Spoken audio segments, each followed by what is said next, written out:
So apparently they are making new Lord of the Rings movies with Peter Jackson, Fran Walsh, Philippa Boyens, Andy Serkis, Weta, and so on and so forth.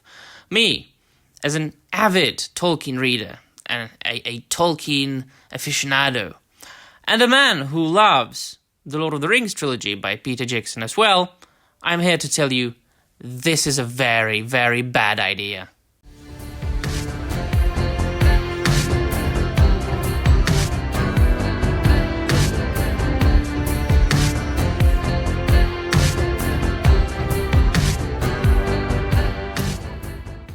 Wes Hall, everybody, and welcome to another video. Well then, this is something. This is a morsel, my dear friends. Please do look at the screen. Now, you did not expect I wouldn't cover this, did you? Alright then, so I haven't made a video about the Lord of the Rings adaptations in a while, and there is a possibility that there are people out there watching this video who don't know my stance upon it. So please do feel free to go to my channel, search for these videos, like, you know, click that search button and write in like Peter Jackson or whatever. I covered Rings of Power and how bad it is and so on and so forth. But I think that most people know that my stance upon any adaptation is, well, we don't really need them, do we? Now, this needs to be said first and foremost. I am an avid reader, and I am a huge proponent of the original material, of the source material. If you want to enjoy a story, or at least myself, I always go for what was first. I love Tolkien. I have devoted like a huge chunk of my life to it, both personal and academic life. I very often help with publishing Czech editions of encyclopedias on Tolkien, and like edit them and even write like parts of it and things like that. He has been a huge influence.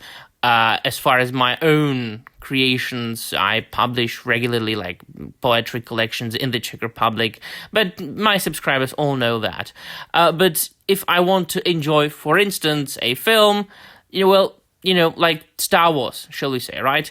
Well, I always go for the original trilogy. It was there the first. And so that is why I say, yeah, there are good adaptations that I do accept as works of art, such as The Lord of the Rings trilogy by Peter Jackson. Not so much The Hobbit, but I don't feel the need for them. Many people out there on the internet are like, oh, we need more Tolkien content. Do we really? Do we really need to make Tolkien's stories into another Marvel Cinematic Universe? Do we really need to make Tolkien stories into another Star Wars that has been overused lately? Now, with Star Wars and with Marvel, that's different. Those are more or less living, quote-unquote, franchises, especially then if we focus on Marvel and DC. You know, those comic book multiverses that have been around for more than 75 years at this point, and have had many writers and many artists creating those characters and having their own takes on the characters. So, for all I care, then there can be an infinite number of Batman adaptations, Spider-Man adaptations. Because there are literally thousands and thousands, hundreds of thousands of pages about Batman and Spider-Man. Tolkien is quite obviously something different. Those are texts written by one man who has been dead for a long time. Why can't you just leave it the way it is?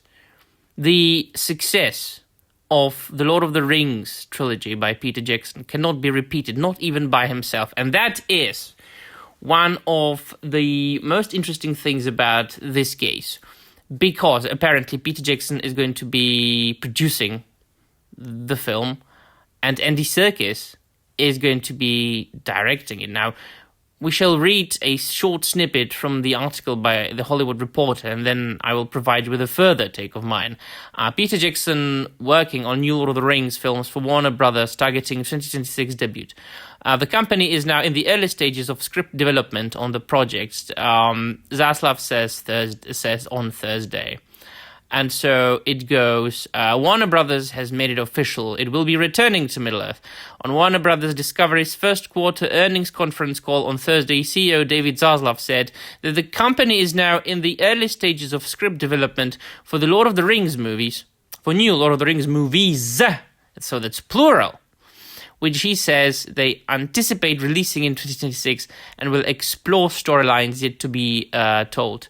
So first thing that comes up my mind is that's not going to be 2026. If it ever happens, it's going to be later than that. Now, we are already in the half of 2024, and they're in the early stages of development and script writing, so come on. The first film now from New Line Cinema and Warner Brothers Pictures will be called The Lord of the Rings, The Hunt for Gollum, with Andy Serkis set to star and direct the feature. Wasn't there a fan-made movie on YouTube of the same name or similar name? And so it is quite obviously going to be focusing on what Gollum did between, I suppose, The Hobbit and The Lord of the Rings, and the fact that Aragorn and Gandalf were looking for him in between. Do we really want to explore that? Do we really want to take another snippet from the appendices and from the unfinished tales and such and make it into a movie or 3 even? Do we really need that? Do we really need to repeat the mistakes of The Rings of Power and Amazon, taking a name here and there and writing a shit story about it? Yes, people will be saying it's Peter Jackson, it's Andy Serkis. I'll get to that. And it continues, Zaslav says that director Peter Jackson and his longtime writing partners, Fran Walsh and Philippa Boyens, will be involved every step of the way. Boyens and Walsh will write the screenplay. The deal covers 2 films in the franchise.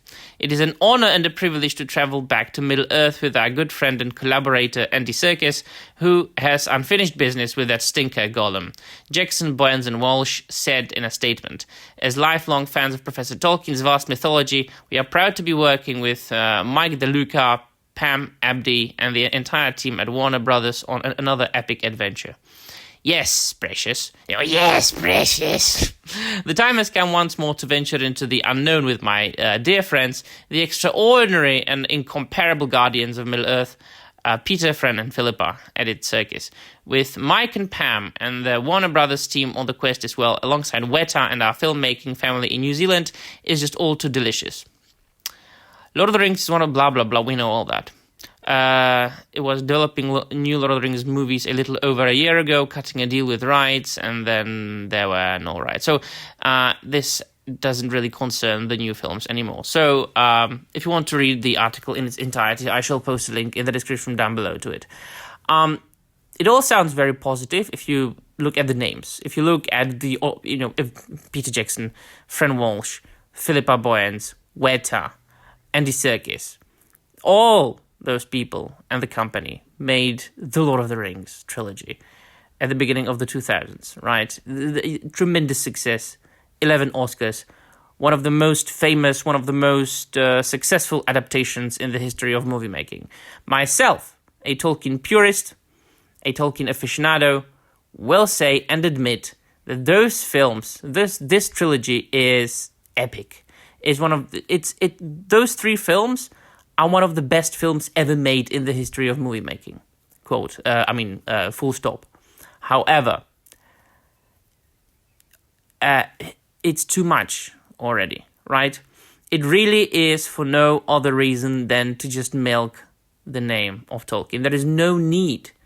There is no need to explore it any further. And I would like to remind everybody of the Hobbit trilogy, which at the time when it came out, all Tolkien fans were absolutely against, or most of us. The first movie was passable, and the other 2 is just blech.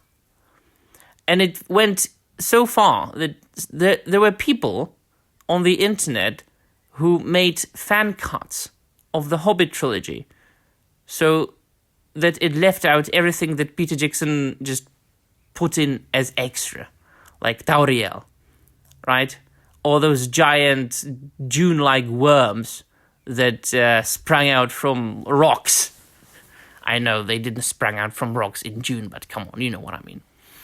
And so I stand my ground. I mean, and I said it months ago, a year and a half ago, when I was making videos.